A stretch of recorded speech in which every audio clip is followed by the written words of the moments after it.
Hey guys, Ghazzy TV here with another Path of Exile 2 video, and today I'm going to show you the high-end, super high budget, well not really that super, but high budget Infernalist Minion Summoner.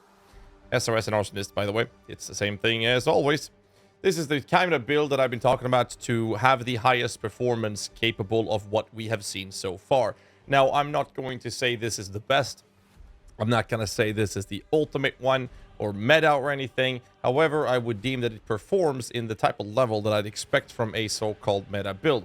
The reason I don't want to use these words and to describe this build is because we still haven't figured shit out, and they're making changes at a consistent rate, and I don't feel like I need to say that the build is meta or whatever for people to click on it, because people click on my content to get some minion stuff, and I deliver the quality that I've always had. So this is a high budget summoner build for the Infernalist, and I'm going to talk about this. Linked in the descriptions below, you'll find two different versions of different variations of minion builds. One is a Titan Warrior build, which I right now deem to be the best performing that we have seen so far for early game stage, as it's very comfortable to play, requires next to no gear. It's very easy and cheap to get the gear if you want to progress with that. You can farm tier 16 maps with that, and I'll explain how that's done, and do the highest endgame content with it without breaking your entire wallet apart and ripping it and then burning it up in front of you. The Infernalist, however, is a Mind Over Matter version of a lower budget style, which is also linked in the descriptions down below, which covers the exact same thing. Similar to Life Stacking build, which I know Cripperian has made. There's a bunch of other content creators making videos and build guides for these type of builds. My low budget version of the Infernalist is a Mind Over Matter approach, where you actually go for energy shield gear. And the reason for that is because it was very comfortable and very nice to play, cheap to get the gear as well, because you can go for both energy shield or from life and mana gear with armor. Very comfy. Problem with those builds is that they end up getting one shot in the harder content at the very tail end. This is one of many different variations you can do with energy shield focus builds, as you might see here on the left hand side. This is called CI. That is referred to its Chaos Inoculation. It is a passive keystone called Chaos Inoculation that makes your life become 1. But now you're entirely immune to chaos damage. And why is this important? Well, you don't take chaos damage, and a lot of the one-shots and the deaths that you'll encounter in higher endgame content is from chaos damage. However, in a patch that's not in as of right now, chaos damage will be lowered from these specific one-shot situations, so that's going to be a bit more comfortable. I know that you can do this build in a hybrid sense where you have life and energy shield. However, with this build, you don't even need to use any flasks. However, there are some pretty cool things that you can do, such as using an Allroth's Resolve flask to give you even more defense. I don't feel like I need to, but that will require you to spec into the Eternal Youth flask that makes your life flask actually apply to your energy shield. But that is a way you can do it. Skill tree is very straightforward. It's very similar. I'm not going to show any progression because you should not play this as you're leveling, at least not in my opinion. But essentially, you'll be getting the minion nodes at the start. You'll run up to the right to get the minion revive and damage nodes, and the energy shield on the right-hand side, as well as the energy shield on the right-hand side and revive next to your starting points. These are the 4 nodes I'm not really sure I'm going to bother, but these are like the last things you'll add, to be fair. However, you want the minion nodes, you're going to pick up some energy shield nodes to grab jewel sockets, which are extremely important for this build. Some extra damage here, as well as the reservation cost. Extra resistance as energy shield. You get Giga energy shield from this node, and then obviously pick up Chaos Inoculation and run down to the left. Get some minion elemental resistances, which you also get from Crystalline Flesh.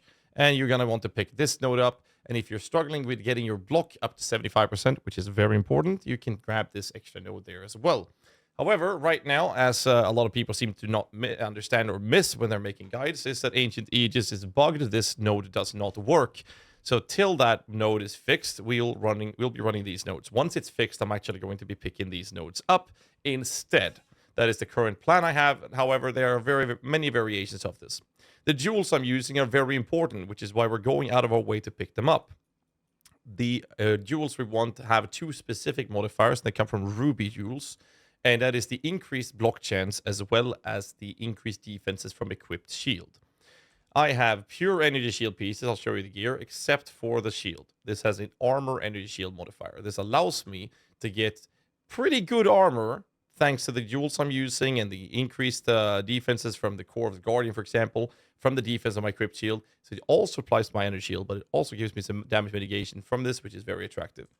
Skill tree wise for the Ascendancy, however, you'll start off with getting the Hellhound. Next up is Altered Flesh. This makes it so that 20% of physical damage will be taken as Chaos, which you are, you guessed it, immune to.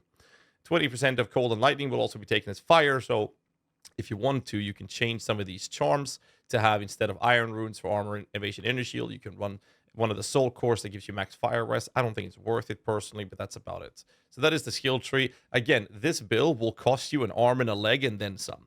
And I mean an arm and a leg, literally. It is not a very cheap build, and if you play the build with not enough currency invested or know exactly what you kind of need or very experienced with the game, I would not recommend playing this type of build at all, especially in the early stages. I think that most people are new to this game coming in. I believe you will have a very bad time trying this build out in a lower budget state, so I would not recommend playing that. And chat just pointed out that I've forgotten to put quality on my armor. Thank you, chat. So I can have a lot more energy shield. I got to fix that after the video. Obviously, put quality on your items. Gear-wise, your scepter.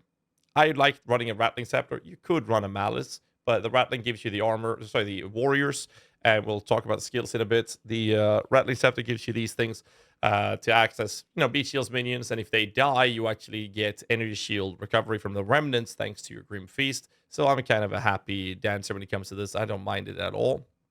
However, the main priority of stats is going to be plus level of minion skills and then spirit. Once the patch kicks in, we're actually going to lose 2 of our arsonists. So when I'm going to show you the gameplay footage, I will simulate how this will look after the nerf to the spirit reservation of these. I will only run 6 instead of 8. You want spirit and plus level minions. 4 is good. 5 is just ridiculously crazy price right now. I don't know what's happening with the market.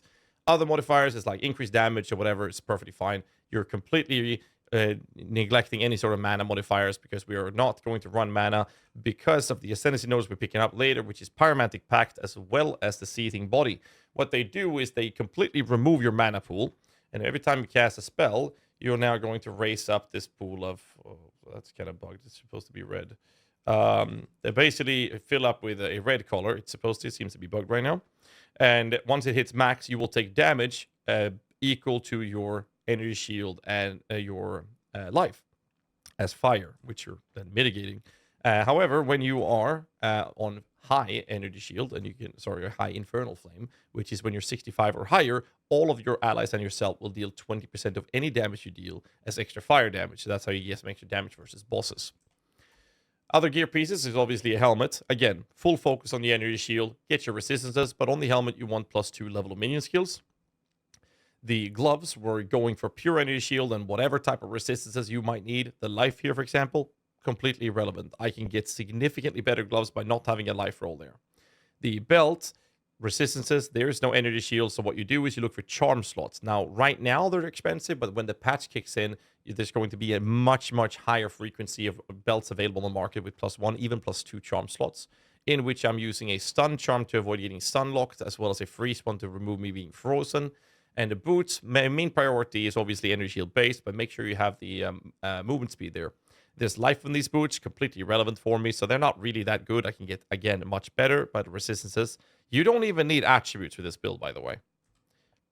Strength gives you life. Doesn't matter, you have 1 HP. Dexterity gives you nothing you care about. Just take what you need to get the gem sorted. Intelligence does not give you energy shield. It only gives you mana. So you don't even need intelligence. So your attributes will be whatever you need to equip the gems. So attribute stats in your gear is also completely wasted as a direct result of this. The shield, I would recommend having an armor energy shield based shield, as I explained earlier. The prefix modifier increased block chance is very important to have a high roll here. This will help you have an easier time to reach the 75% chance to block. Other modifiers than that, it would be armor energy shield to ramp up that base defense. And stats on the suffixes, in my opinion, should be resistances or max resistances, or if you can get your hands on it, there is a modifier that gives you plus damage or physical damage mitigation. I believe I have one I can show you real quick. Right, like this one here. Second modifier from the bottom. It's 8% additional physical damage mitigation. If you're able to get something like that, that would be great. I'm not even sure if they roll on armor energy shield basis, but that would be a good modifier to have. Rings, life, no prefixes does anything to this build. So if you have rarity, that's nice. Life doesn't do shit. Cold damage accuracy doesn't matter. Resistances, that's all you care about. Rest. My other ring here, I have Chaos Rest, irrelevant. The same thing with the charm rune slot in the shield. It doesn't do anything for me. Chaos Rest, nothing. Mana, nothing. Life, nothing. I have rarity on this. Dexterity, literally nothing. It's irrelevant. Resistances, that's all you need. So this ring cost me like nothing compared to everything else I have on my gear, which is actually kind of expensive. But this one cost me nothing because I didn't need more rest. Chest piece, you want to have a spirit modifier, especially after the nerf to the reservation of your Arsonist. However, you want to have as much energy shield as possible, and don't forget to put quality on the item. And then the suffixes would be resistances. I don't even have rest on this because I was able to cap that on other pieces, making this a cheaper purchase. It was only like 100 divines or 100 exalted, or whatever it was. But yeah, I think I have gear for about 500 exalted on me right now, and it kind of sums it up. I believe I paid about 5 per jewel or something like that. That's the current prices that I paid. And that kind of sums up the gear in general. Your flasks are completely irrelevant. They don't even do anything for you right now. And the rewards during the campaign from the acts, I went Mana Regen and Chaos Res. I don't know if you can change them. I don't think you can right now. Obviously, you would want something else like ailment threshold, like the ailment immunity. And the last one, I don't even know what you take, because you don't need attributes, you don't need chaos res. So those are more of like approach for you to have for the approach of you doing the lower budget version. Because when you go up to this high end, high performing, expensive version, you don't need those things. That's about it. To make a tier 16 map, which I have right here, you will need a tier 15 map, and then you need to corrupt it. I don't think I have more to show you because they're all corrupted already. But basically, the process would be to get a tier 15 map, and since this build is basically unkillable, or it's not entirely unkillable, but very hard to kill, you'll get a tier 15 map, make them rare with an alchemy orb, and then corrupt it. And if you get a tier 16, you will then have access to an area level 80 map. The highest tier content in terms of mapping that you can do is in the form of that type of stage. Now, we are going to go do this map. No, where is it? I found it. There it is. This is literally the hardest you can achieve in terms of mapping in general. This has Delirium, which makes enemies much tankier and much more damage. However, as you can see up here, it says area level 82. This is because the corrupted modifier makes that monster layer level go up once, and the irradiated makes them go up once as well. So a tier 16 with these two modifiers is the highest you can achieve. This is where you can get level 20 skill gems, which I don't have. So that is the map we are going to be running. Before I do that, I'll go through the skills, and I'll go from top to bottom. This might not be the most optimal, but this is what I'm running. Again, I've taken away two of the Arsonists to compensate or simulate what's going to happen when the patch kicks in. But we'll start with the warriors, which you get from the Rattling Scepter base scepter. They're level 13. Don't really care. We're going to be running Demolisher and Splinter. These allows them to break some armor. You don't really need it. It's more about them having debuffs instead. You're going to be sacrificing one every now and then for your pain offering skill. And I put Maimon. It's kind of nice. That's whatever. Race Shield, I never use it. You shouldn't need to. The Infernal Hound, I still haven't gotten the 6th link yet. However, I'm running Fire Exposure because they provide ignitions at 24/7. I'm running Strip Away to increase the efficiency of that exposure. I'm running Magnified Effect to increase the radius of this exposure. And then I have Culling Strike. I don't even know what I would add to this. Probably Ruthless to have a faster stun build-up or something. Blink, however, super important for the mobility. Now, if you want to do more damage, remove Blink. But that would be stupid. This costs you some Spirit to Reserve. In here, I'm using Second Wind to get 2 charges of it. Increases the cooldown. However, we can use Ingenuity. This reduces that increased cooldown a little bit to compensate. This replaces your dodge roll. And Arcane Tempo make it really fast to blink, as you can see. So that's kind of nice. You can put the Arcane Tempo on your Flame Wall if you want to, though. Skeletal Arsonist, we're running Scattershot in order of importance. Martial Tempo, then Heft. This shouldn't work, but it is working in the game right now, but it shouldn't work. So right now, we'll use it. Next up is Fire Infusion, and then Immolate, since enemies are already always going to be ignited. Flame Wall, we're running Fortress. That is so I can surround that boss with a Flame Wall, and therefore be able to do pretty well with it. And then Inspiration to lower the mana cost of it, since we are kind of going to be spamming this. And then I have Mobility, so when I'm casting it whilst moving, I'm not slowed as much. It's more of a quality of life thing. Don't even need it. Skeletal Cleric, you want to have one of these. It helps resurrect your skeletons every now and then, which is really nice. I can even... No, wait. I'm using Last Gasp on this. Don't need the Last Gasp, but I don't know what else I'd socket into this. Normally, you'd put Ingenuity, but we put that on the Blink, so whatever. Flammability is one of the curses. I like using Focus Curse because it makes them pop faster. I have Heightened Curse to increase the efficiency of the curse, and I am using Hex Bloom, so I can curse once, and when the cursed enemy dies, it will spread to other enemies. Very nice for content like Breach encounters or rituals and whatnot, to not need to spam the curse all the time, because it does cost a lot of mana, or in our case, Infernal Flame, as you can see here, fills up half my bar with one cast. Raging Spirits, again, don't forget to right-click to have it activated. We're running Feeding Frenzy, Fire Mastery, Minion Mastery, Elemental Focus, and fire penetration. I don't even know if that's optimal because we don't have the tooltip to show the SRS in games. It's really hard to tell. Pain Offering, you're running Persistence to make sure that they last as long as possible. I'm running Font of Rage so that it generates rage for minions to do more damage. I'm running Expanse to increase the radius of this, and it puts it on a cooldown, which you don't need to worry about. And then I'm using Ablation, which apparently works despite being CI. This sacrifices 15% of your life on use to make the offering be better. If I click it, costs a lot of this, but I'm still on 1 HP. I'm not going to kill myself with it. So that's kind of nice. You could run something in the lines of Dance Macabre as a 6-link, which will make it consume 2 minions to further amplify the effect of it. I think I will do that later. And then we have Grim Feast, which is when you're killing enemies or if a revivable minion of yours die, you will drop a remnant on the ground, which will give you energy shield, and that energy shield can overflow. And what that means is that my current 7.3 thousand energy shield can be twice as high as that, which is kind of crazy. So before we go, I'm going to put up some armor scraps, and we'll do this, whatever. I'm going to go into this tier 16 area level 82 map, and let's put the sound back on in the game so you guys can hear me actually demolishing this content, and I'll show you the general gameplay. Keep in mind, you can die. You're not immortal. You can die. The build here, we're going to pick up Delirium, and now the map is hilariously rippy. Essentially, this is it. As you can see, my energy shield is up to 10,000. It's going down when I take a hit. When I take a damage hit, there's a 75% chance that I don't take a hit at all. And as you can see, it's a little bugged with the display right now.